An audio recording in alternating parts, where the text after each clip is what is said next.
What's going on, everybody? How you guys doing this afternoon? Happy Thursday afternoon. And let's talk about another player on this Seahawks defense who's getting some attention and turning some heads. No particular reason for it other than the fact that this is a player who a decision is looming on this particular guy. I'm talking about Uchenna Nwosu, outside linebacker, edge rusher. Um, I want to talk about him a little bit because he's been one of the positive developments on this defense. I don't know if you would call it a development because Uchenna was a pretty good player in LA. He's come here. He's progressing as you would expect.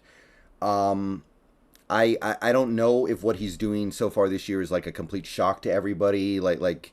It's certainly not on the level of Tariq Woolen becoming a high quality starter right off the bat.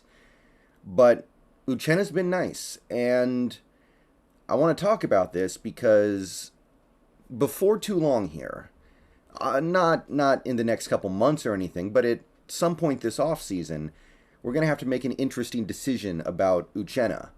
And as somebody who wasn't, I was kind of on the fence about Nwosu. I wasn't sure if he was just kind of a stopgap to fill out our roster with a quality piece while we were waiting for the opportunity to really go all in and try to go for a Super Bowl in a year or two, or if he had the potential to grow beyond that. Because if you look at him in LA with the Chargers, he was a pretty good player, but he certainly wasn't a star or anything like that. He had definite issues with his game. There were definitely things he did that left him well short of the true stars in this league at linebacker. So I wasn't really sure which way we're going to go, but as this season goes on, now we're 6 games in, it's starting to look like it's going to go the more positive direction here. And look, this guy's not going to turn 26 until the season is almost over. So this is a young guy.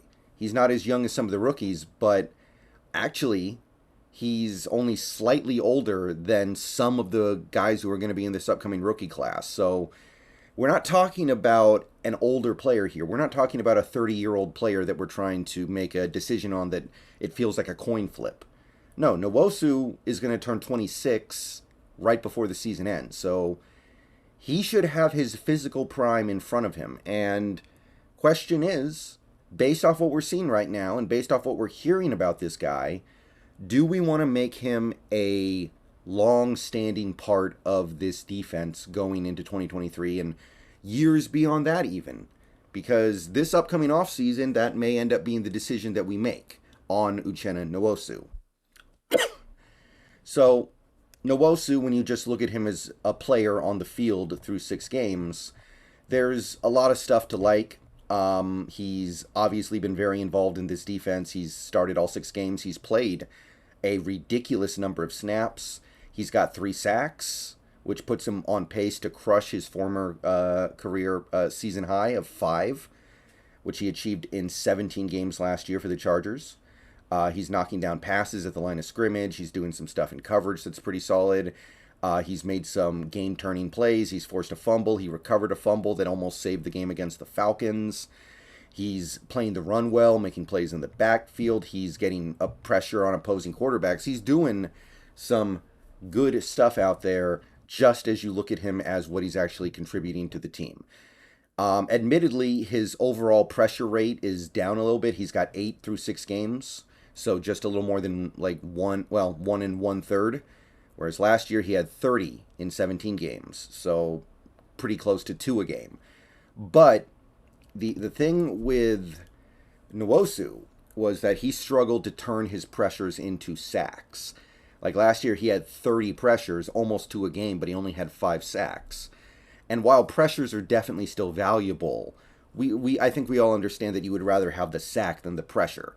So when you're looking at a player like him who's getting a sack every 6 pressures and comparing it to the top level pass rushers that are getting a sack maybe every 3 or 3.5 pressures, you're leaving something on the table if this low a percentage of your pressures result in sacks. So it was a little like Jadeveon Clowney. Clowney was a guy who would get a lot of pressure and not get a lot of sacks.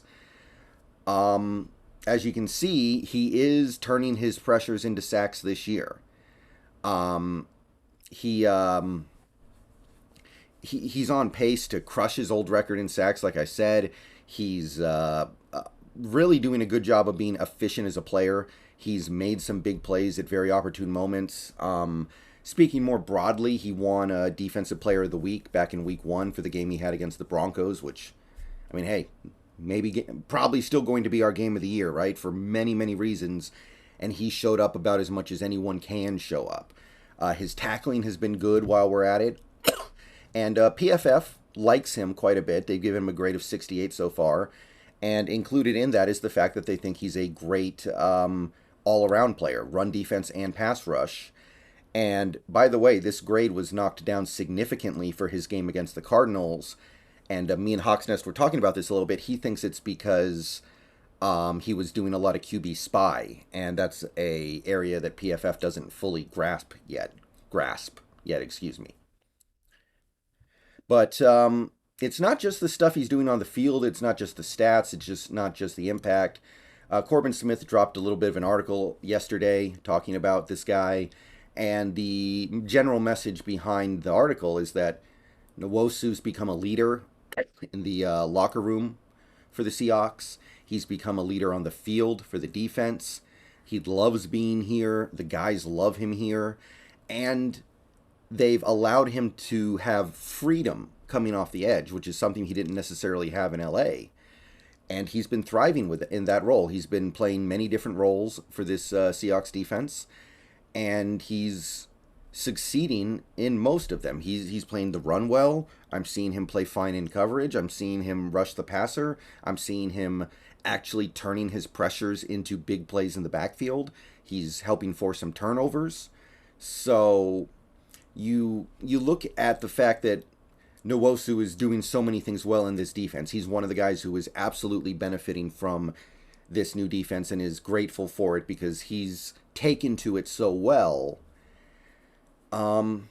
If we're going to stick with this defense going forward, if this is the plan to start flipping to that Vic Fangio type of defense, that 3-4, that more blitz-heavy defense, should Nwosu be part of the long term here? And you read an article like this and you're like, we got to keep this guy here.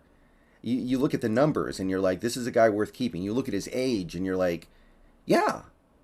You add it all up and it seems like the positive path here may be happening. Nwosu signed a 2-year deal last year, so don't get me wrong. You don't have to make this decision at the moment. You can wait until the end of the year. I'm sure we will. But in 2023, he's due a cap hit of almost $13 million. And if you're really going to go for it in 2023, which with this roster, it looks like you could, you might want to bring that number down a little bit by extending him to a longer term deal, maybe one that takes him through 2025 or 2026. So that's something that could get that initial year cap hit down significantly and allow you to do more stuff.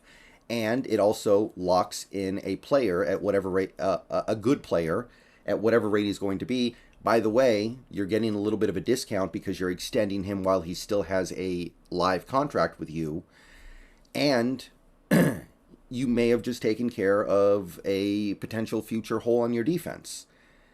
And Nwosu might end up being one of those Michael Bennett or Cliff Averill type players where he's not a super duper star, but he's willing to play for a discounted rate, and he's going to give you value that is not radically different than those superstar guys. That was kind of the beauty of the Bennett and Averill defenses. Those guys were destructive, dominant. They weren't considered to be the best in the league with the guys like J.J. Watt at the time, the truly elite pass rushers who command $20 million salaries these days. And even back then, Bennett and Averill were playing for discounts that didn't make a whole lot of sense. I think we all understood that even though they weren't the big names, if they ever hit free agency and wanted to go to the highest bidder, they'd get way more than they got here.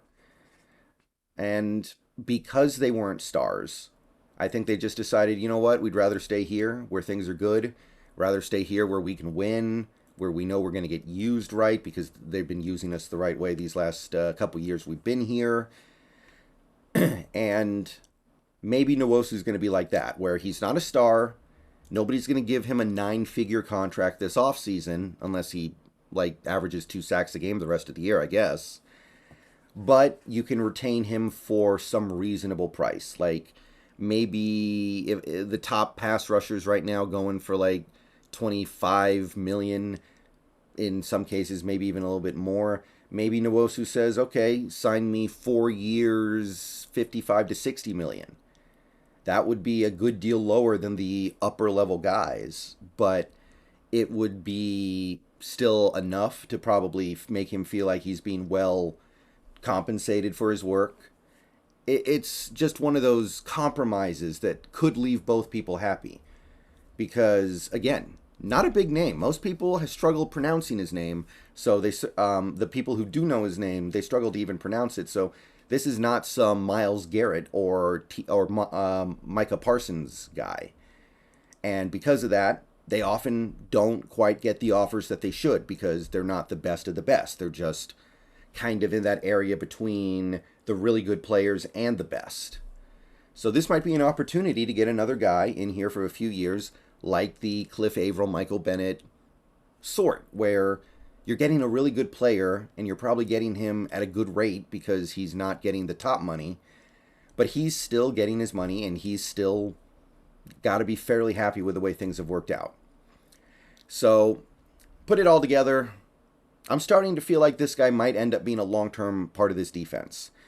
And that's one less thing to think about as we move forward, right? Because if you don't extend him next offseason, do you let him go? Because you would save $8 million, and if you're planning on moving on after the year anyway, maybe you'd just rather move on at that point. So there is a little bit of a decision to be made on Nwosu this upcoming offseason, and I wanted to just explore it for a few minutes here. All right, see you guys later. Go Hawks.